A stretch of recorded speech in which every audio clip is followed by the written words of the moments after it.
नमस्कार विद्यार्थी मित्रांनो, विवेकानंद महाविद्यालय समर्थनगर औरंगाबाद यांच्या वतीने मी प्राध्यापक राजेंद्र सूर्यवंशी आपल्या सर्वांचे मनपूर्वक स्वागत करतो। या अगोदरच्या व्हिडिओ लेक्चरमध्ये आपण आदिवासी समुदायाच्या विविध समस्यांचा अभ्यास लक्षात घेतला होता। आता याच आदिवासी समुदायाच्या संदर्भातला पुढचा भाग आपण या ठिकाणी आजच्या व्हिडिओ लेक्चरमध्ये लक्षात घेणार आहोत। आपण या ठिकाणी पंडित नेहरूंचे पंचशील तत्वज्ञान आदिवासींच्या बाबतीत कसं होतं हे या ठिकाणी लक्षात घेणार आहोत।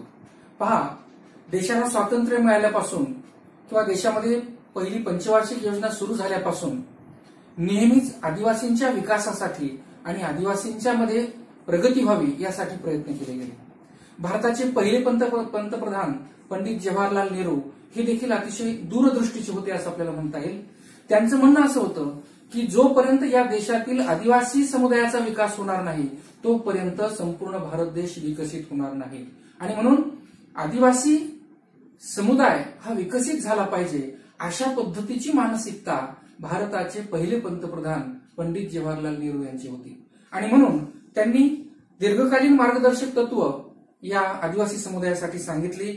आणि दुसरी महत्वाची गोष्ट की आदिवासी ज्या ठिकाणी राहतो, ज्या भूप्रदेशामध्ये राहतो, त्याच्या कुठल्याही वारसाला धोका न पोहोचता किंवा त्यांच्या पारंपरिक वारसाची जोपासना करून त्यांचा विकास झाला पाहिजे अशा पद्धतीची मानसिकता पंडित जवाहरलाल नेहरूंची होती।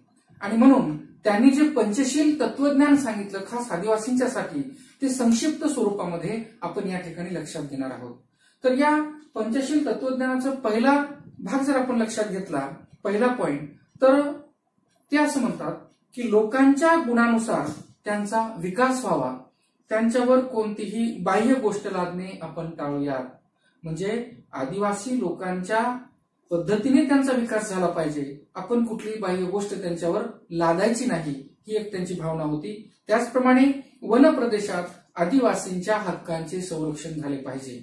वन प्रदेशात आपल्याला विकास तर करायचा आहे, परंतु आदिवासींच्या हक्कांचं संरक्षण सुद्धा तिथे झालं पाहिजे, ही भावना या ठिकाणी सरकारची होती। त्याचप्रमाणे प्रशासन आणि विकासासाठी आदिवासींना प्रशिक्षण देऊन त्यांची गट बांधणी करणे। नंबर 4, आदिवासींच्या प्रदेशामध्ये गरजेपुरतेच प्रशासन करावे, त्यांच्यावर विविध योजनांचा भडीमार देखील करू नये, त्यांच्या सामाजिक आणि सांस्कृतिक संस्थांच्या विरोधात नव्हे तर त्यांच्या आधारानेच काम करावे। म्हणजे पहा, तिथं जाऊन जेव्हा आपण सुधारणा करू, तिथं जाऊन त्यांच्यामध्ये प्रगती साधण्याचा जेव्हा आपण प्रयत्न करू, तेव्हा त्यांच्या कुठल्याही परंपरेला बाधा न येता त्यांच्या बरोबर आणि त्यांच्या आधाराने आपण हे सगळं काम केलं पाहिजे, ही भावना या पंचशील तत्वज्ञानाची होती। त्याचप्रमाणे आदिम समाजावर किती पैसा गुंतवला, त्यांच्या सांख्यिकी मांडणीवरून परिणामांची पडताळणी करू नये तर मानवी जीवनाच्या गुणवत्तेवरून ही परीक्षा व्हावी, अशा पद्धतीची एक भावना या पंचशील तत्वज्ञानाच्या माध्यमातून होती। आणि म्हणून राज्यघटनेतील ही ढोबळ मार्गदर्शक तत्वे आणि तरतुदी ध्यानात घेऊन आदिम समाजासाठी विशेष योजना आणि कार्यक्रम राबवण्यात आले। म्हणजेच याचा अर्थ असा होतो की अगदी सुरुवातीच्या कालखंडामध्ये देशाला स्वातंत्र्य मिळाल्यानंतर पंडित जवाहरलाल नेहरूंनी जे स्वप्न बघितलं ते स्वप्न त्यांनी पंचशील तत्वज्ञानाच्या माध्यमातून मांडलं।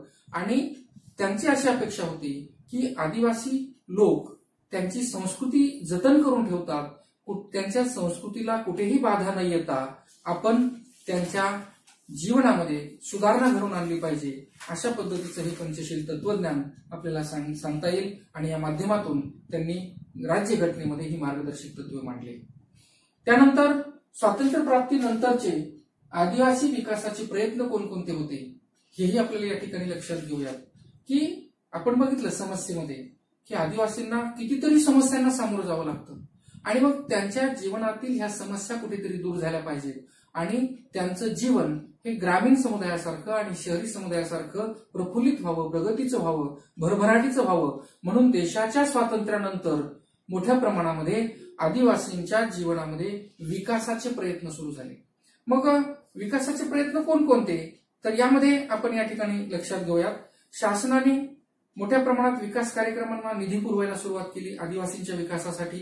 मग यामध्ये आदिवासींच्या विद्यार्थ्यांसाठी वसतिगृह बांधणे, आदिवासी प्रदेशातील निरक्षर विभागामध्ये जाऊन महिलांसाठी शैक्षणिक संकुल तयार करणे, राज्य आदिवासी विकास सहकारी मंडळ आणि ग्रामीण धान्य बँकांना मदतीचा हात देणे किंवा मदतीचा पुरवठा करणे, स्वयंचलित संस्था तसेच आदिवासी विकासासाठी संशोधन आणि प्रशिक्षणासाठी अर्थसहाय्य देणे, 10वी उत्तीर्ण झालेल्या आदिवासी विद्यार्थ्यांच्यासाठी शिष्यवृत्तीची व्यवस्था करणे, तसेच परदेशी जाण्यासाठी शिष्यवृत्ती उपलब्ध करून देणे, आदिवासी विद्यार्थ्यांसाठी ग्रंथपेढ्या आणि ग्रंथालय उपलब्ध करून देणे, त्यांच्या गुणवत्ता आणि प्रशिक्षणाचा दर्जा सुधारण्यासाठी प्रयत्न करणे, त्याचप्रमाणे आदिवासी सल्लागार समिती स्थापन करणे, आदिवासी विकास नीतीचे नवे स्वरूप तयार करणे, अशा विविध कार्यक्रमाच्या माध्यमातून शासनाने आदिवासी समुदायामध्ये प्रगती आणि विकास साधण्याचा प्रयत्न केलेला आहे. आणि म्हणून आज काही प्रमाणात आदिवासी विद्यार्थी उच्च शिक्षण घेताना आपल्याला काही ठिकाणी पाहायला मिळतात किंवा शिक्षण घेताना पाहायला मिळतात. याच्या पाठीमागे सरकारच्या विविध योजनांचा हात आहे. म्हणजे मग शिष्यवृत्तीच्या माध्यमातून किंवा निवासाच्या हॉस्टेलच्या आणि वसतिगृहाच्या माध्यमातून आदिवासींना शिक्षणासाठी प्रोत्साहन दिलं जातं आणि आदिवासी समुदायामध्ये काही अंशी का होईना आता सुधारणा होऊ लागलेली आहे असं आपल्याला या ठिकाणी म्हणता येतं. मात्र हे सर्व कार्यक्रम यशस्वी झाले असं म्हणता येईल का? तर नाही. तर बरेचसे कार्यक्रम शासन राबवतं, परंतु प्रत्यक्ष आदिवासींच्या पर्यंत अनेक योजना जात नाहीत किंवा आदिवासी ते स्वीकारत नाहीत. म्हणून आजही आदिवासींच्या समस्या आणि आदिवासींचं मागासलेपण हे तसंच आहे असंही आपल्याला या ठिकाणी म्हणता येतं. त्याचप्रमाणे प्रत्यक्ष भारतीय राज्यघटनेमध्ये आदिवासींच्या विकासासाठी आणि प्रगतीसाठी कोणकोणते कलम आणि तरतुदी आहेत हे सुद्धा आपल्या 12वीच्या समाजशास्त्राच्या पुस्तकात पेज क्रमांक 23 वर अतिशय व्यवस्थित पद्धतीने मांडणी केलेली आहे.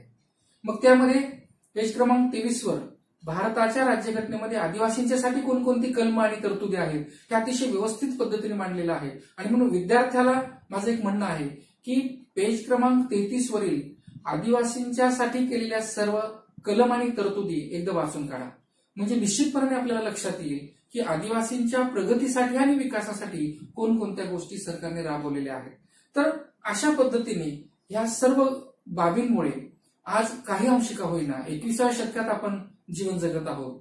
तर आदिवासींच्या मध्ये सुद्धा काही अंशी का होईना सुधारणा झालेली आपल्याला लक्षात येते. परंतु शहरी आणि ग्रामीण समुदायाच्या तुलनेत जर आपण विचार केला तर आजही आदिवासी समुदाय म्हणावा तितका प्रगत झालेला नाही. ते मागासलेपण त्यांचा आजही कायम असल्याचं आपल्याला लक्षात येतं आणि म्हणून त्यांच्या विकासासाठी मोठ्या प्रमाणात प्रयत्न झाले पाहिजेत असंही आपल्याला या ठिकाणी म्हणावं लागेल. यानंतर पुढील जो समुदाय आपल्याला लक्षात घ्यायचा आहे आदिवासी समुदायाच्या नंतरचा तो समुदाय आहे ग्रामीण समुदाय. या ग्रामीण समुदायाचा विचार आपण लगेचच या ठिकाणी लक्षात घेऊयात. पहा मित्रांनो, ग्रामीण समुदायाला दुसरा शब्द कोणता आहे? खेडे. खेड्यांचा समुदाय किंवा खेडे याला ग्रामीण समुदाय असं आपण म्हणतो. आता खेडं हे शब्द आपल्या डोळ्यासमोर नजरेसमोर आल्याबरोबर नैसर्गिक साधन संपत्तीवर अवलंबून असणारा किंवा ज्या समुदायामध्ये शेती केल्या जाते, पशुपालन केलं जातं, निसर्ग संपत्तीवर हे लोक अवलंबून असणारे असतात, शेतीपूरक व्यवसाय करतात, हे सर्व हे ग्रामीण समुदायात जीवन किंवा खेड्यातील जीवन आपल्याला लक्षात येतं की ज्या खेड्यामध्ये शहराच्या तुलनेमध्ये लोकसंख्येची घनता कशी असते? अतिशय कमी असते. आणि या देशाला आपल्या भारत देशाला सुद्धा काय म्हणतात? खेड्यांचा देश किंवा कृषीप्रधान देश म्हणजे भारत देश असं म्हटलं जातं. याचं कारण काय? कारण या भारतीय समाजामध्ये शहरांपेक्षा कशाची संख्या जास्त आहे? ग्रामीण समुदायाची संख्या जास्त आहे, खेड्यांची संख्या जास्त आहे. आणि म्हणून शतके अगदी परंपरागत काळापासून पूर्वीच्या काळापासून भारतीय खेडी ही कशी होती? स्वायत्त होती, स्वतंत्र होती, स्वावलंबी होती. आणि म्हणून ब्रिटिश पूर्व कालखंडामध्ये खेडी ही स्वयंपूर्ण होती असं म्हटलं जायचं. कारण खेड्याला कधीही इतर जिल्ह्यावर किंवा तालुक्यावर अवलंबून राहण्याची गरज वाटत होती का? नाही. तर खेड्यातली खेड्यात हे लोक अतिशय आनंदाने जीवन जगायचे. परंतु ब्रिटिशांचं भारतामध्ये आगमन झालं आणि हळूहळू त्यांची ही जी स्वयंपूर्णतेची ओळख होती ती हळूहळू पुसट होऊ लागली असंही आपल्याला या ठिकाणी म्हणता येईल. यानंतर मात्र विविध शहरी लोक या ग्रामीण समुदायाच्या संपर्कात आले अनेक समाजशास्त्रज्ञांनी ग्रामीण समुदायाचा अभ्यास करायला सुरुवात केली, संशोधन करायला सुरुवात केली आणि या संशोधनातून आणि या अभ्यासातून सुधारणेशी संबंधित अनेक गोष्टी प्रकाशात येऊ लागल्या. अशा पद्धतीचं एक ग्रामीण जीवन आपल्याला या ठिकाणी सांगता येईल. आता ग्रामीण समुदायाची व्याख्या बघत असताना A.W. ग्रीन यांनी ग्रामीण समुदायाची अतिशय सुंदर अशी व्याख्या केलेली आहे. मग ती व्याख्या कोणती? तर A.W. ग्रीन असं म्हणतात की ग्रामीण समुदाय मर्यादित भूप्रदेशात निवास करणारा लोकसमूह असून या प्रदेशातील सर्वांची जीवन पद्धती ही समान असते. बघा, मर्यादित भूप्रदेशामध्ये राहणारा आणि समान सर्व जीवन पद्धती आचरणारा हा समुदाय असतो. अतिशय सुंदर अशी व्याख्या A.W. ग्रीन यांनी केलेली आहे. आणि 2011ची जी शेवटची जनगणना झाली, या जनगणनेनुसार ग्रामीण समुदाय म्हणजे 5,000 लोकांचा समुदाय होय. त्याचबरोबर भारतामध्ये 68.84% लोक हे ग्रामीण भागामध्ये राहतात. पहा, 2011ची जनगणना काय सांगते? 5,000 पर्यंतची लोकसंख्या खेड्यामध्ये असते. त्याचप्रमाणे 68.84% लोक हे ग्रामीण समुदायामध्ये राहतात. तसेच 6.4% खेड्यांमध्ये मोठा जनसमुदाय आढळून येतो. म्हणजे खेड ह्या आकाराने कसं असतं, तिथं मोठं असतं. जवळजवळ 6.4 लाख खेडे ही मोठी खेडी म्हणून ओळखली जातात.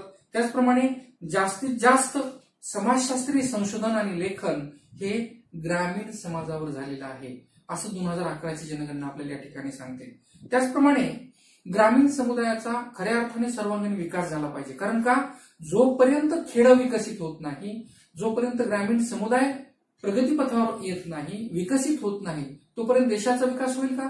होणार नाही. आणि म्हणून देशाचा सर्वांगीण विकास व्हावा म्हणून इसवी सन 1957 मध्ये बलवंतराय मेहता यांच्या अध्यक्षतेखाली एक पंचायत राज व्यवस्थेची समिती स्थापन करण्यात आली आणि त्यांच्या मार्गदर्शनातूनच पंचायत राज व्यवस्था ही सुरू झाली. मग आता पंचायत राज व्यवस्था म्हणजे काय? पंचायत राज व्यवस्थेमध्ये बलवंतराय मेहता समितीने काय सुचवलं, तर खेड्यातील शासन हे लोकशाही पद्धतीने चालावे म्हणून बलवंतराय मेहता समितीने पंचायत राज व्यवस्थेच्या माध्यमातून त्रिस्तरीय व्यवस्था मांडली. आता ही त्रिस्तरीय व्यवस्था म्हणजे काय, तर जिल्हा परिषद, पंचायत समिती आणि ग्रामपंचायत या 3 स्तरावर खेड्यांचा विकास झाला पाहिजे, ही भावना पंचायत राज समितीची होती. म्हणजे जिल्हा परिषदेकडूनही ग्रामीण समुदायाचा विकास व्हावा, तालुक्यातील पंचायत समितीच्या माध्यमातूनही ग्रामीण भागाचा विकास झाला पाहिजे आणि ग्रामपंचायतीच्या माध्यमातून सुद्धा ग्रामीण समुदायाचा विकास झाला पाहिजे, ही भावना पंचायत राज समितीच्या माध्यमातून बलवंतराय मेहता समितीने स्पष्ट केली. आणि म्हणून खऱ्या अर्थाने ग्रामीण समुदायाची पुनर्बांधणी आणि विकास मोठ्या प्रमाणात साधला जाऊ लागला, असंही आपल्याला या ठिकाणी म्हणता येईल. आता यानंतर आपण ग्रामीण समुदायाची वैशिष्ट्य लक्षात घेऊ. आता ग्रामीण समुदायाची वैशिष्ट्ये जर आपण अभ्यासली तर आपल्याला खऱ्या अर्थाने ग्रामीण जीवन कसं असतं, ग्रामीण लोक कशा पद्धतीने जीवन जगतात हे स्पष्टपणे लक्षात येतं. आणि म्हणून ग्रामीण समुदायाची वैशिष्ट्ये अभ्यासत असताना पहिला जो पॉइंट आहे, पहिला जो मुद्दा आहे तो आहे ग्राम समुदाय. आता पहा, आपण या अगोदर कोणता समुदाय अभ्यासला? आदिवासी समुदाय अभ्यासला. आदिवासी समुदाय हा जसा विशिष्ट भूप्रदेशावर जीवन जगणारा असतो, तसाच ग्राम समुदाय सुद्धा एका विशिष्ट भूप्रदेशावर जगणारा आणि त्याच्या सभोवताली काळी कसदार शेतीची जमीन असते. आणि अशा समुदायामध्ये राहणाऱ्या लोकांच्या गरजांची पूर्तता देखील त्याच समुदायामध्ये केली जाते. म्हणजेच ग्रामीण समुदायामध्ये ऐक्य भावना अस्तित्वात असते. ग्राम म्हणजे एकोप्याने राहणारा हा समुदाय, जो अतिशय एकतेची भावना त्यांच्यामध्ये असते आणि लोकांच्या स्थानिक गरजांच्या पूर्ततेवर ग्रामीण भागाचा विकास हा आधारित असतो. जितक्या मोठ्या प्रमाणात ग्रामीण लोकांची पूर्तता होईल तितक्या मोठ्या प्रमाणात ग्रामीण समुदायाचा विकास होत असतो. आणि म्हणून ग्राम समुदाय हे पहिलं वैशिष्ट्य आपल्याला या ठिकाणी सांगता येईल. यानंतर दुसरं वैशिष्ट्य आहे आकाराने लहान भूप्रदेश. आता थोडक्यात जर आपण विचार केला तर शहरी समुदाय आणि ग्रामीण समुदाय, शहरी समुदायाच्या तुलनेमध्ये ग्रामीण समुदाय हा निश्चितपणाने आकाराने कसा असेल, लहान आहे. म्हणजेच 5,000 पर्यंतची लोकसंख्या ही ग्रामीण समुदायामध्ये आपल्याला आढळते, पाहायला मिळते. आणि जवळजवळ राष्ट्रीय उत्पन्नाचा या ठिकाणी लोकसंख्येची घनता ही देखील शहराच्या तुलनेमध्ये कशी असते, कमी असते. म्हणजेच आकाराने लहान असणारा ग्रामीण समुदाय ज्या ठिकाणी लोकसंख्येची घनता देखील अतिशय मर्यादित असते आणि 5,000 लोकसंख्या असलेला हा समुदाय ग्राम किंवा खेडे म्हणून ओळखला जातो. म्हणून आकाराने लहान समुदायाला म्हणतात. त्यानंतर तिसरा आहे कृषी क्षेत्राचे वर्चस्व. तिसरा समुदाय. मग आता कृषी म्हणजे काय? कृषी म्हणजे शेती. आता ग्रामीण समुदायाचा मुख्य व्यवसाय कोणता असं जर म्हटलं तर काय उत्तर येईल? शेती किंवा कृषी व्यवसाय हा मुख्य व्यवसाय असतो. हेच आपलं उत्तर असणार आहे. म्हणजेच मुख्य व्यवसाय हा शेती असतो आणि उपजीविकेचा एकमेव शेती हा स्रोत नसून शेती ही ग्रामीण जीवनाची किंवा ग्रामीण लोकांची जीवन पद्धती आहे. शेतीशी पूरक सुद्धा अनेक व्यवसाय ग्रामीण समुदायामध्ये केले जातात आणि एकूण राष्ट्रीय उत्पन्नातील जवळजवळ 40% वाटा हा शेतीचा असतो. हेही आपल्याला नाकारता येणार नाही. म्हणजे विचार करा, 40% वाटा हा कशाचा आहे? फक्त आणि फक्त ग्रामीण भागातील शेतीमधून निघणारा किंवा येणारा हा वाटा आहे. 40% वाटा. आणि कृषी क्षेत्राचा किंवा शेती क्षेत्राचा हा वाटा येथील 60% पेक्षा अधिक लोक हे कृषी क्षेत्रावर म्हणजे शेतीवर अवलंबून असतात. किती टक्के? 60% पेक्षा अधिक लोक हे शेतीवर अवलंबून असतात आणि त्याबरोबरच शेतीशी संबंधित पूरक व्यवसाय देखील या ठिकाणी केले जातात. मग पूरक व्यवसाय कोणते? त्यामध्ये कुंभारकाम, सुतारकाम, लोहारकाम, टोपल्या विणणे, दुग्ध व्यवसाय करणे, पशुपालन करणे हेही शेतीशी पूरक व्यवसाय किंवा जोडधंदा म्हणून हे ग्रामीण भागातील लोक करत असतात आणि या माध्यमातून हे लोक आपलं जीवन हे जगत असतात. आणि म्हणून शेतीचे वर्चस्व किंवा कृषी क्षेत्राचं वर्चस्व हे एक महत्वपूर्ण मुद्दा आपल्याला या ठिकाणी लक्षात घेता येईल. यानंतर चौथा पॉइंट आहे अनौपचारिकता. अनौपचारिकता. आता अनौपचारिकता म्हणजे काय? तर पहा, भारतीय खेड्यामध्ये प्राथमिक संबंधाचा पगडा असतो. आता प्राथमिक संबंध म्हणजे काय? प्राथमिक संबंध म्हणजे समोरासमोरचे संबंध किंवा ओळखीचे संबंध. पहा, तुम्ही खेड्यामध्ये जर तुम्ही कधी गेलात किंवा ग्रामीण समुदाय जर आपण जवळून अभ्यासला तर ग्रामीण समुदायातील खेड्यातील प्रत्येक माणूस हा एकमेकांना परिचित असतो. एकमेकांच्या समोर आले की त्यांचा रामराम होतो, एकमेकांची विचारपूस ते करतात. म्हणजेच प्रत्येक माणसाची एकमेकांची ओळख असते. त्याला काय म्हणायचं? प्राथमिक स्वरूपाचे संबंध किंवा समोरासमोरचे संबंध. म्हणजेच या संबंधामध्ये अनौपचारिकता असते किंवा व्यक्तिगतता असते किंवा समावेशकता असते. आणि अशा पद्धतीने व्यक्तीच्या हितापेक्षा समुदाय हिताला ग्रामीण समुदायामध्ये अतिशय महत्वाचं स्थान असतं. म्हणजेच ऐक्य भावनेमुळे सामाजिक बांधिलकी या ग्रामीण समुदायामध्ये प्रचंड मोठ्या प्रमाणात आपल्याला पाहायला मिळते. म्हणून अनौपचारिकता हे ग्रामीण समुदायाचं अतिशय महत्वपूर्ण लक्षण आहे की ज्यामध्ये फॉर्मॅलिटी कुठलीच नसते, औपचारिकता कुठलीच नसते. अतिशय साधं जीवन जगणारी ही माणसं असतात. प्रत्येकाची ओळख त्यांची असते आणि म्हणून त्यांच्यामध्ये जी बांधिलकी आपण म्हणतो, आपुलकी म्हणतो, ऐक्य भावना जी म्हणतो ती मोठ्या प्रमाणात विकसित झालेली असते. आणि म्हणून अनौपचारिकता हे चौथं महत्वपूर्ण वैशिष्ट्य ग्रामीण समुदायाचं आपण या ठिकाणी लक्षात घेतलं. यानंतर पाचवं जे वैशिष्ट्य आहे ते आहे सामाजिक एकजिन्सीपणा. आता एकजिन्सीपणा म्हणजे काय? एकजिन्सीपणा म्हणजे एकसारखेपणा. पहा, तुम्ही खेड्यामध्ये जर आपण गेलो तर श्रीमंत असो अथवा गरीब प्रत्येक व्यक्ती ही सारखी आपल्याला पाहायला मिळते. त्याची भाषा असेल, रूढी, प्रथा, परंपरा किंवा सगळ्याच गोष्टी या सारख्या आपल्याला जाणवतात. आणि म्हणून त्यांचे विचार, वर्तन, पोशाख, कृती, जगण्या ह्या सगळ्यामध्ये एकजिन्सीपणा आपल्याला पाहायला मिळतो, एकसारखेपणा आपल्याला पाहायला मिळतो. त्याचप्रमाणे रूढी, प्रथा, परंपरा यांना अनुसरून ही लोक वर्तन करत असताना आपल्याला बघायला मिळतात. आणि गरजेच्या वेळी ग्रामीण भागातील खेड्यातील लोक एकमेकांना सहकार्य देखील करत असतात. आणि अशा पद्धतीने या ग्रामीण जीवनामध्ये एकजिन्सीपणा आपल्याला पाहायला मिळतो किंवा सजातीयता आपल्याला पाहायला मिळते. ह्या सगळ्या गोष्टी पूर्वीच्या काळी ग्रामीण जीवनामध्ये होत्या, परंतु आजच्या काळाचा जर आपण विचार केला तर अलीकडच्या काळामध्ये राजकीय हस्तक्षेपामुळे या ग्रामीण जीवनाच्या ऐक्य भावनेवर हळूहळू विपरीत परिणाम होत असलेला आपल्याला पाहायला मिळतो.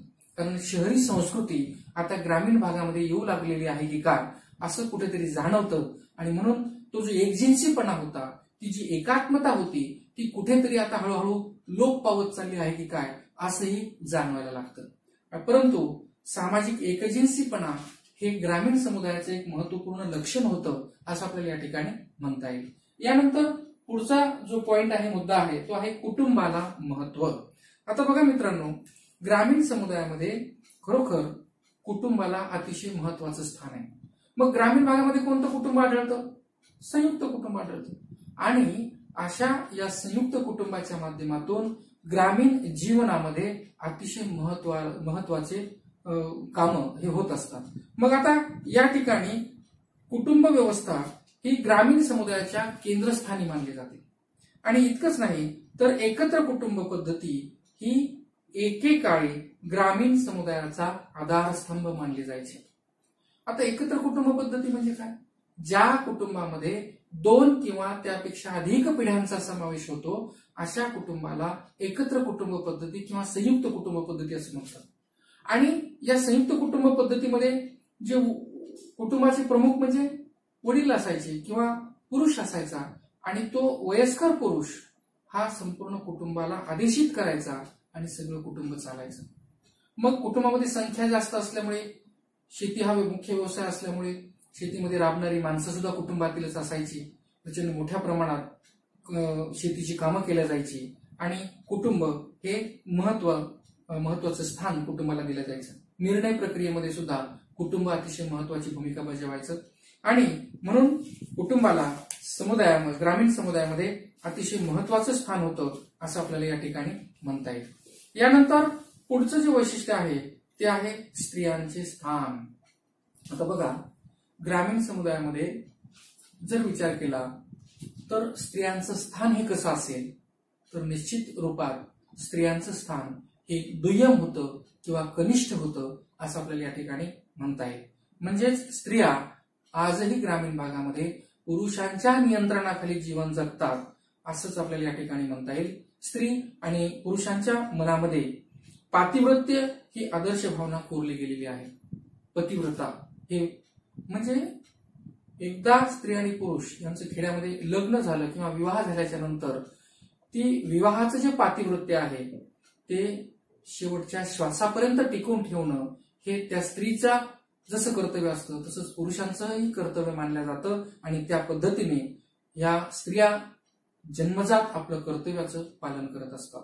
इतकंच नाही तर स्त्रियांनी त्यांची पारंपरिक कर्तव्य बजावली पाहिजे असाही एक प्रकारचा अलिखित नियम आहे. आणि स्त्रियांच्या या दुय्यम स्थानाला समाजामध्ये अलिखित मान्यता दिली जाते. म्हणजे याचा अर्थ असा होतो की अगदी जन्म झाल्यापासून तिने निर्णय प्रक्रियेमध्ये असेल किंवा शिक्षणामध्ये असेल किंवा कुठला विचार ती करू शकत नाही. म्हणजेच तिला प्रत्येक गोष्टीला कुणावर अवलंबून राहावं लागतं? तिच्या पतीवर किंवा पुरुषांच्यावरती किंवा कुटुंब प्रमुखावरती अवलंबून राहावं लागतं. अशा पद्धतीचे जीवन, एक दुय्यम पातळीवरचं जीवन, कनिष्ठ पातळीवरचं जीवन ग्रामीण स्त्रिया आजही जीवन जगत असताना आपल्याला पाहायला मिळतात. आणि म्हणून 7वं आणि महत्वपूर्ण वैशिष्ट्य कोणतं? ग्रामीण समुदायाचं स्त्रियांचं दुय्यम स्थान किंवा कनिष्ठ दर्जा हे आपल्याला या ठिकाणी सांगता येईल. यानंतर 8वं जे महत्वपूर्ण पॉइंट आहे तो आहे धर्मश्रद्धा. पहा, आपण जसं आदिवासी समुदायाचा विचार केला, आदिवासी समुदाय हा धर्मावर आधारित जीवन जगतो. धर्माचे अनेक प्रकार आपण आदिवासी समुदाय अभ्यासत असताना लक्षात घेतले होते. तसंच ग्रामीण समुदाय देखील धर्मश्रद्धा, रीती, विधींवर अनन्यसाधारण विश्वास ठेवणारा आहे. धार्मिक परंपरा, कर्मकांड, रूढी, प्रथा या सगळ्या गोष्टींवर विश्वास ठेवणारा असा हा ग्रामीण माणूस आहे. अतिशय साध्या पद्धतीने जीवन जगणारा.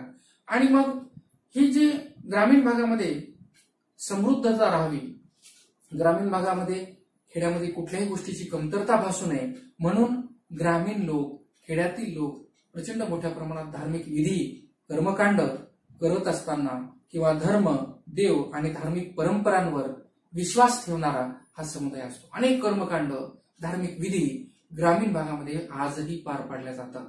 याच्या पाठीमागं कारण काय आहे? कारण आमचं खेडं हे समृद्ध राहू दे, हे त्या पाठीमागची भूमिका असते. आणि म्हणून प्रत्येक गावामध्ये एक देवता असते, त्या देवतेला ग्रामदेवता असं म्हटलं जातं. आणि ही ग्रामदेवता ही त्या खेड्यातील त्या ग्रामीण समुदायाचं रक्षण करत असते असं मानलं जातं. त्याचप्रमाणे प्रत्येक जातीचा माणूस, प्रत्येक जातीचे लोक या ग्रामदेवतेची पूजा करतात, ग्रामदेवतेला मानतात. एवढंच नाही तर बऱ्याचदा वर्षातून एकदा का होईना प्रत्येक खेड्यामध्ये या ग्रामदेवतेची जत्रा किंवा यात्रा भरवली जाते. त्या निमित्ताने अनेक लोक एकत्र येतात आणि या सगळ्या गोष्टींच्यामुळे लोक कौटुंबिक देवतेचेही पूजन करतात. म्हणजे सांगायचं तात्पर्य एवढंच की ग्रामीण समुदायामध्ये प्रचंड धर्मश्रद्धा आपल्याला पाहायला मिळते. आता धर्मश्रद्धा किंवा धर्मावर आधारित जीवन जगणारी ही माणसं का आहेत? एकतर शिक्षणाचं प्रमाण जे आहे ते कमी आहे, अंधश्रद्धेवर विश्वास ठेवणारा समुदाय मोठ्या प्रमाणात आहे. आणि म्हणून आमचा ग्रामीण समुदाय किंवा आमचं खेड हे समृद्ध राहण्यासाठी देवांवर विश्वास ठेवणे, कर्मकांड करत राहणे, पूजाविधी करणे, या सर्व गोष्टी आजही ग्रामीण समुदायामध्ये मोठ्या प्रमाणात केल्या जातात. आणि मोठ्या प्रमाणात यात्रा आणि जत्रेचं स्वरूप ग्रामीण समुदायामध्ये आपल्याला पाहायला मिळतं. म्हणून धर्मश्रद्धा हे सुद्धा एक महत्वपूर्ण वैशिष्ट्य ग्रामीण समुदायाचं होतं आहे असं आपल्याला या ठिकाणी सांगता येईल. आणि यानंतर शेवटचं जे वैशिष्ट्य आहे ग्रामीण समुदायाचं ते म्हणजे जाती व्यवस्थेचा पगडा. आता बघा किती महत्वाचं वैशिष्ट्य आहे जाती व्यवस्थेचा पगडा. पगडा म्हणजे वर्चस्व. आजही ग्रामीण समुदायामध्ये ग्रामीण जाती व्यवस्थेचं वर्चस्व आपल्याला पाहायला मिळतं. तसं शहरामध्ये नाहीये, परंतु खेड्यामध्ये आजही जाती व्यवस्था पाहायला मिळते. आता मुख्य जाती कोणत्या? 4 जाती आपण पहिल्या प्रकरणात लक्ष घेतल्या वर्ण व्यवस्थेमध्ये. ब्राह्मण, क्षत्रिय, वैश्य आणि शूद्र ह्या मुख्य 4 जाती आहेत. त्या 4 जातींच्या अनेक जाती आणि उपजाती पडल्या, परंतु ह्या कशा होत्या?